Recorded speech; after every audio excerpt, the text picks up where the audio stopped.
The good news just keeps on coming, and it's a great time to be a Texas fan. I'll tell you why on today's episode of Locked On Longhorns.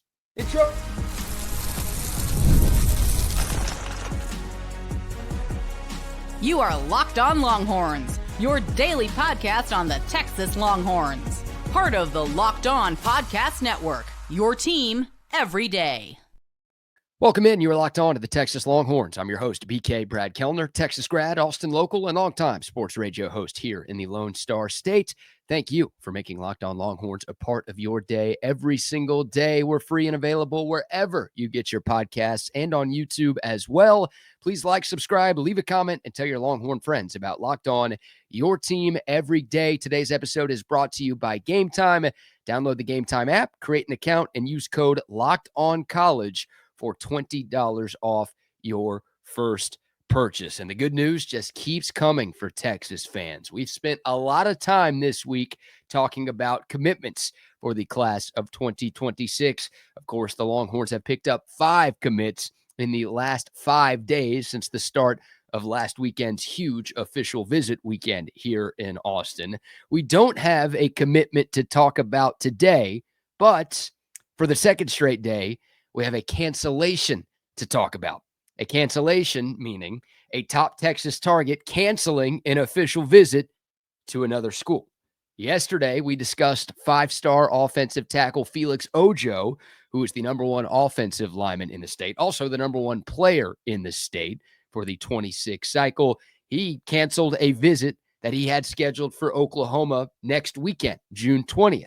Well, that was yesterday. Today, we've got news that the top-ranked defensive lineman in the state for the 26 cycle is canceling a visit to College Station. That's right, another big Texas rival. 4-star edge Jamarion Carlton, a top 40 player nationally, a top 5 player in the state of Texas, and once again, the top-ranked D lineman in the Lone Star State, has reportedly canceled his official visit to A&M that he was supposed to be taking this weekend. Carlton was in Austin this past weekend, and by all accounts, that visit went extremely well. And if you want to put 2 and 2 together and start connecting some dots and reading some tea leaves, whatever expression you prefer, it sounds like good things are happening for Texas in the Jamarion Carlton recruitment. Most people thought this was a Texas versus Texas A&M battle. Carlton lives in Temple, plays his high school football at Temple High here in Central Texas, a school in the state. It makes sense that Texas and Texas A&M were maybe the top 2 schools, top 2 destinations for Jamarion Carlton. And, man, crystal ball projections have been back and forth for both Texas and A&M over the past few months. A lot of people thinking Texas was the favorite. A lot of people thinking A&M had a leg up in this battle. Well, A&M not getting a visit in the summer before signing day, it's not a great sign for the Aggies. And of course, it is a very good sign for the Longhorns. This has been an interesting recruitment to follow. Early on, it felt like Texas was the clear leader, but during the spring, over the last few months, it kind of felt like the Horns had lost some momentum and maybe were playing from behind for Jamarion Carlton. Again, a lot of projections from reputable sources felt like he was going to end up at A&M, and maybe they were in the position of power here. Well, now it feels like Texas is in the driver's seat once again. No commitment or anything to speak of, and there are other schools still involved. LSU is still in the mix. Jamarion Carlton took a visit to Baton Rouge 2 weeks ago. Again, I mentioned he was in Austin this past weekend. He was at LSU the weekend before, so they're still in the mix. Baylor is still involved here. Again, Temple, a Central Texas school, very close to Waco. They are still involved in this recruitment as well. So this thing isn't completely over, but again, most people thought, myself included, that A&M was the biggest threat to Texas to land one of the top defensive linemen in this entire class and one of the top players in the state. And it sure seems like A&M is out of the picture as we record on June 11th. And this would be a huge get for Texas. Of course, the Longhorns have already picked up commitments from 2 four-star defensive linemen in 2026 this week, right? We've talked about both of them. Dylan Berryman committed on Saturday, another guy who was in town this past weekend. We talked about him on Monday's episode. If you missed that, check it out. That's a huge get from the state of Louisiana. And then yesterday we talked about Corey Wells, the four-star from Mississippi, like 6'5", 300 pounds, another big body on the defensive front who committed to Texas. Well, how nice would Jamarion Carlton be as a third defensive line commit for Texas? I don't know if this is going to happen soon, but it feels like the Longhorns are in a very good spot. And if Texas is able to have 3 blue-chip D linemen committed to this class before the summer is even over, then that's great news. Every Texas fan knows the importance of the defensive line. It's no coincidence that the Longhorns have had their 2 best seasons in the last 15 years when it's had its best 2 years worth of defensive lines. When you look at what Devondre Sweat and Byron Murphy were able to do in 2023, when you look at what Alfred Collins and Vernon Broughton and company were able to do in 2024, obviously the edge guys deserve a lot of credit too, but Texas has had one of the best run defenses in the nation the last 2 years. It's been a huge part of why they've played for 2 conference titles and played in 2 college football playoff semifinal games. The defensive line is incredibly important. And Steve Sarkisian, Pete Kwiatkowski and company making sure that they are stocking up front on defense. That is a great strategy. It is needed to compete at the highest level. Man, this defensive line room is shaping up to be a problem. Not for Texas, but for everybody else in the SEC. You look at the 5 transfers that Texas brought in from the portal this offseason. 3 of those guys are here beyond 2025. Cole Brevard and Travis Shaw out of eligibility after this season. But Murad Watson, freshman All-American at Syracuse last year, Levon Johnson, Hero Kanu, the pickup from Ohio State, those guys more than likely will be back in 2026. And then you combine that with the recruiting class that Kenny Baker just brought in 2025 with the 5-star Justice Terry, and then the 4 stars Josiah Sharma and Myron Charles. You look at a guy like Alex January, you look at a guy like Melvin Hills. I mean, Texas, it's amazing. This defensive line didn't have much future. Hell, it didn't have much present when you looked at things a couple of months ago. But with the work that Texas has been able to do, both in the portal and in recruiting from the high school ranks, Texas has turned that into an area of strength, not only for this coming season, but for seasons to come. And again, I don't want to put the cart before the horse here because there's no commitment yet for Jamarion Carlton. And you look at, Dylan Berryman and Corey Wells, there's still almost 6 months until signing day. So Texas has to get pen to paper to ensure that those guys do make their ways to campus. I think Dylan Berryman's a lock. I mean, that guy's coming back here in a couple of weeks on his own dime to help peer recruit other Texas targets for this 2026 class. So I think he's a lock to be a part of things. Corey Wells, maybe a little bit tougher. That feels like a guy you're going to have to keep recruiting through the whistle. Again, he's from the state of Mississippi, so Ole Miss and Mississippi State, some of those other SEC powers in that area are going to be recruiting him hard until National Signing Day 1. But if Texas is able to get Carlton with those 2 guys, to have 3 spots filled very shortly, and I think the Longhorns are going to end up with 3 to 4 defensive linemen signed in this class when it's all said and done. If they're able to get 3 guys already in the bag before the month of June is over, and Texas is sitting pretty, and that will allow them to focus some of their attention on some other positions. So tip of the cap to Kenny Baker. We talked a lot about him on yesterday's show. He's done a phenomenal job from a recruiting standpoint, from a developing standpoint in his short tenure as the Texas D-line coach. I think Alan Clark, who is a new member to this coaching staff, coming in from Ohio State, working more with the edges, but he's a big-time recruiter with Louisiana ties. So a big part of Dylan Berryman, I think, ending up at Texas has to do with the work that Alan Clark put in. Those 2 guys are making some things happen. And if they're not household names yet for college football fans, they will be very, very soon. And keep an eye on the 5-star defensive lineman Lamar Brown, guy who was also here this past weekend. He's from Baton Rouge. I think LSU's kind of the leader in the clubhouse there. But Texas still has a chance with him. And he could maybe be the Justice Terry, the 5-star from another state who leaves his state to come to Austin. If the Longhorns are able to strike gold on a guy like that 2 years in a row, then again, this defensive line room is going to be a problem for everybody else. So Texas off to a great start at a very important position. And again, Jamarion Carlton no longer visiting Texas A&M this weekend. Hopefully Texas is able to get that commitment very soon, because that would be a huge addition for the Longhorns. We'll take your thoughts. Comment below if you're watching on YouTube, your thoughts on the news of the day, as it feels like the good news keeps coming by the hour for Texas football on the recruiting front. All right, we'll shift gears here. We're going to keep the Texas football conversation going, but we spent a lot of time talking about the future Texas Longhorns. Let's talk about the current team. 3 X factors that could make or break the Texas season in 2025. I'll give you my list coming up next right here on Locked On Longhorns. But first, a word for our friends at Game Time. There's nothing like the NBA playoffs. And of course, we're into the NBA finals, the buzzer beaters, the crazy comebacks, fans losing their minds. Look, watching the games on TV is a lot of fun, but being there in person is as good as it gets. I'm a Dallas Mavs fan.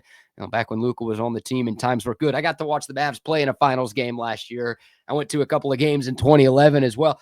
There's nothing like being in the building for a big-time NBA playoff game, and our friends at Game Time are here to hook you up with killer last-minute deals so you can get the best deal on any sporting event. It's not just the NBA. It's baseball. It's football. It's hockey. Whatever you want to attend, our friends at Game Time are here to hook you up. And a great feature that Game Time offers, you can see the exact view from your seat before you purchase, so there's no surprise. And they have no hidden fees with their tickets as well. So there are no surprises there either. Game Time makes it easier than ever before to buy tickets. You can take all of the guesswork out of buying tickets with Game Time. Download the Game Time app, create an account, and use the code LOCKEDONCollege for $20 off your first purchase. Terms apply. Again, download the Game Time app, use the code LOCKEDONCollege, and you are going to get $20 off. Last-minute tickets, lowest price, guaranteed. All right, welcome back to Locked On Longhorns, your team every day. Plenty of recruiting talk this week, and we'll have more as we progress throughout the week. But let's talk about the current team for a moment. How about 3 X factors for Texas football in this coming 2025 season? There are a dozen guys that we could have picked for this. And you could make a strong case for a bunch of different people on both sides of the ball. Hell, on special teams too, who could be difference makers for this Texas team and who could make or break Texas football this year. But for the sake of this segment, we narrowed it down to 3. And we'll start with the offensive side of the football. And the guy that I think is the biggest X factor for Texas in 2025, CJ Baxter. I have no idea what to expect from CJ Baxter this year. I'm not sure anybody does. I don't know if CJ Baxter knows what to expect from CJ Baxter. Like, coming off that torn ACL, look, here are some things that I do know about CJ Baxter. He was the number 1 running back recruit in America in 2023. And he won the job out of camp as a true freshman that same year. He started ahead of Jonathan Brooks, who ended up being the first running back taken in the following year's NFL draft. Now, that might have been the wrong decision. I think that was the wrong decision for the Texas coaching staff. But still, that's how highly they thought of CJ Baxter, where as a true freshman, they put him ahead of the much more experienced Jonathan Brooks and put him on the field for the first snap of the 2023 Longhorn football season. I'm also sure that CJ Baxter ran for 659 yards as a true freshman in 2023, and he looked really good at times when he played. He's 6'1", 220, 225. I mean, that is ideal running back size. And you think of the last top-ranked running back recruit that Texas landed before CJ Baxter, that was Bijan Robinson. I think things worked out pretty well for him at Texas, and things worked out pretty well for Texas with Bijan Robinson. So you're like, okay, well, the last number 1 tailback turned into a top 10 pick in the NFL draft. What about this guy? So what CJ Baxter do we get? Can he turn into one of the best running backs in the country? Could he be better than Trey Wisner this year? Could Texas have the, Quinshon Judkins, Travion Henderson style 1-2 punch that Ohio State had last season en route to their national championship. I mean, both of those guys ended up being second-round picks, great college players. I think they've got chances to be great NFL players too. Could Texas have that type of two-headed monster in the backfield? Or will C.J. Baxter not be the same player after the injury? Or maybe Texas will have to slow play him a little bit, and they'll have to manage his workload early on. Or maybe they'll have to manage his workload all season and keep him on a bit of a pitch count. I have no idea. I mean, C.J. Baxter suffered a very serious injury last fall. Obviously didn't play a snap in the fall. He didn't do much for Texas during the spring. So we'll know more about C.J. Baxter's knee when we get to fall camp, either in late July or early August, whenever Texas decides to start that. I have no idea what to expect from Baxter, but man, he could be a difference maker, and he could be just a huge addition for this Texas offense. And you're breaking in a new quarterback with Arch Manning. We're all excited about him, but a quarterback's best friend is a good run game, and you've got Trey Wisner coming off a 1,000-yard season. Reason to believe that he's going to be even better this season. You pair him with C.J. Baxter. Again, if he's that guy that the Horns thought he was coming out of high school, then you could have something special right there. So we will see. Again, Trey Wisner is going to be your number one running back going into camp and going into the season. He should be. He's earned that. But if Baxter is able to hit the ground running and tap into that massive potential in his first year back from the knee injury, then again, this Texas offense becomes that much harder to stop. So C.J. Baxter, number one for me. Number two, X factors for the Longhorns this year. I keep talking about this guy, but I think he's worth talking about. And we've seen how important the position he plays has been to Steve Sarkisian's offenses at Texas. Number two, the tight end, Jack Endries, the transfer from Cal. Endries spent 2 years with the Golden Bears, started his career as a walk-on, quickly showed he was way more than that. 35 catches, 407 yards, and 2 touchdowns as a freshman in 23. He was a freshman All-American that year. And then this past season, 56 catches, 623 receiving yards, and another pair of touchdowns as a sophomore. That was at Cal with pedestrian quarterback play and average talent around him. Definitely not the same level of talent that Texas has. So Jack Endries was a focal point for defenses at Cal. You want to make him the focal point if you're trying to stop this Texas offense, good luck, because you've got Wisner and Baxter and Wingo and Mosley and Moore, and of course Arch Manning too. That could open up some very favorable matchups for Jack Endries, who is 6'4", 240 pounds, reportedly runs a mid 4.6 40. It's good speed for a guy who moves like that. I think Jack Endries is a future NFL player, and we talked about it a couple of weeks ago. He did an interview with some Cal reporter after he left, and he said, like, my goal is to play in the NFL.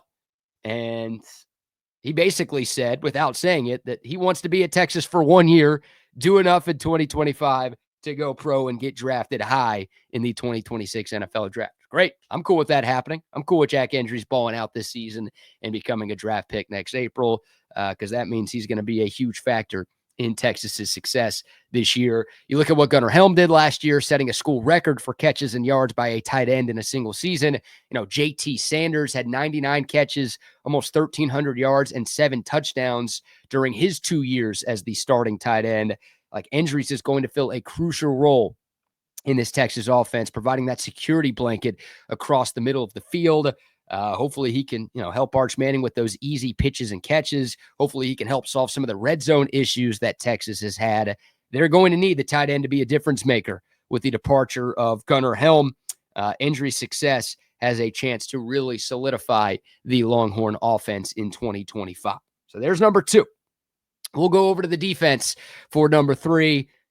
Defensive back Jelani McDonald, redshirt sophomore going into his third year with the program. And he is your likely replacement for Andrew Makuba at the safety spot opposite Michael Tapp.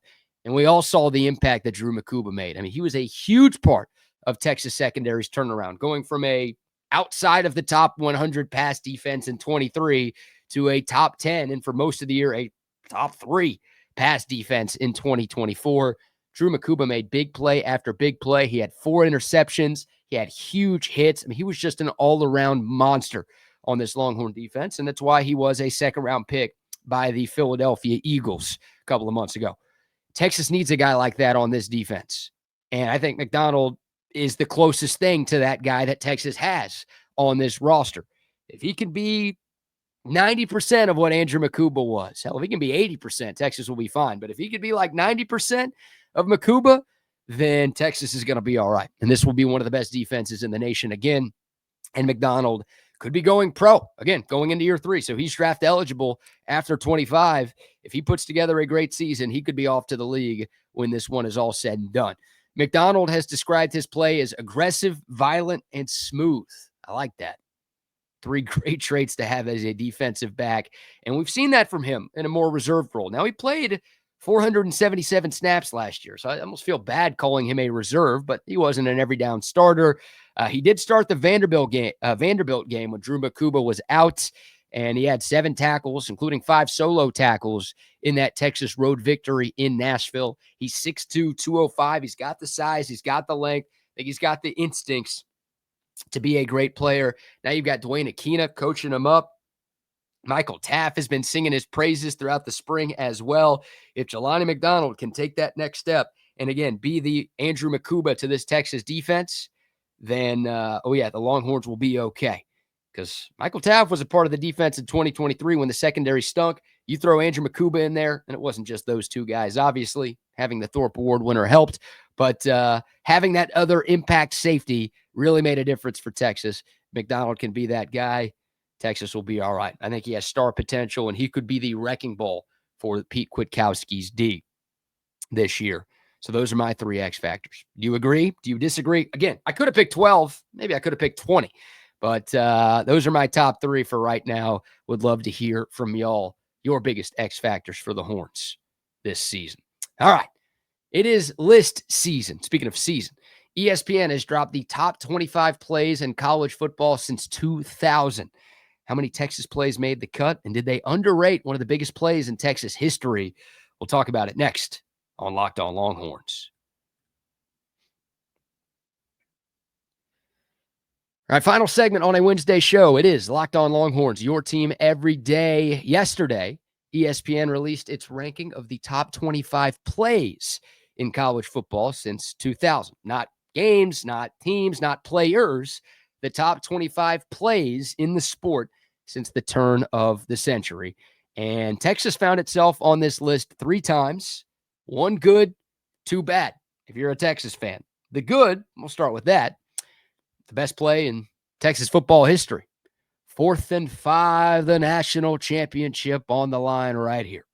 I can still hear Keith Jackson's voice echoing in my dreams. Vince Young's run for the Roses to give Texas the 2005 national championship.